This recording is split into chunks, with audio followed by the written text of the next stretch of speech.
नाम साधन मंडल। আমার বাড়ি হচ্ছে বাঁকুড়া জেলা সাতমলি গ্রাম। আমার প্রথম হচ্ছে জ্বর।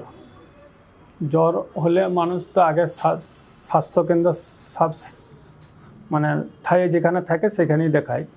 দেখিয়েছি, রিপোর্ট করেছি, জ্বর কমেনি।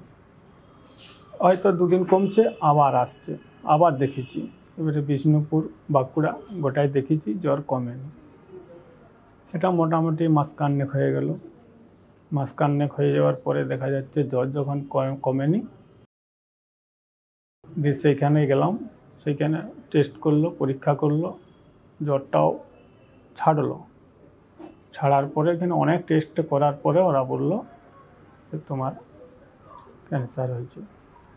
জ্বরটা তখনও আসছিল, তো জ্বরটা ছাড়লো। ছাড়ার 7 দিন পরে আমরা সব কিছু টেস্ট করলো, এবং যখনই বললো যে ক্যান্সার হয়েছে, তখন আমারও এক জামাই ডাক্তার, সে বলল শুধু ক্যান্সার বললে তো হবে না, বোন মেরো টেস্ট করতে হবে। দিয়ে সেই বোন মেরো টেস্ট করতে পাঠিয়েছি। একটা বিদেশ গেছে, সেটা রিপোর্ট পায়নি। একটা হসপিটালে করেছে, সেটা রিপোর্ট পেয়েছি।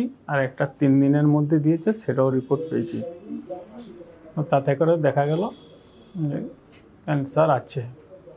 ওইখানে ক্যান্সারের ট্রিটমেন্ট নেই এটা বলা যাবে না, আছে, কিন্তু রক্ত লাগবে।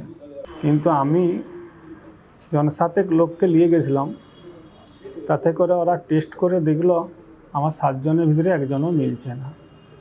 তাহলে আমি দেখা গেল যে আমি রক্ত জোগাড় করতে পারবো না। সেইভাবে আমি ওখানে ছুটি নিয়ে চলে এসেছি। দিয়ে আপনাদের এখানের ওই মোবাইলে পেয়ে এখানে এসছি আর কি। এখন আমি সুস্থ মানুষ, আমিও নিজেও, ওরা যদি না বলে আমিও জানতাম না যে আমার এই হয়েছে। আমি এখন নিজেও ভালো আছি, কিন্তু ওরা বলার জন্য আমাকে এই ট্রিটমেন্টটা তো করতে হবে, তার জন্য এখানে এসছি। তো আয়ুর্বেদিক আপনাদের এখানে কতটা কি সুরক্ষা হয় সেটা তো জানি না, প্রথম এলাম। আমি যদি ভেঙে পড়ি তাহলে আর কোনো অবস্থাতে কোনোটা বাগানো যাবে না। অতএব আমি কানে শুনেছি, এই কানে বার করে দিয়েছি। মনে ঠিক আছে যে আমার এটা হয়েছে, কিন্তু আমি শক্ত হয়ে আছি।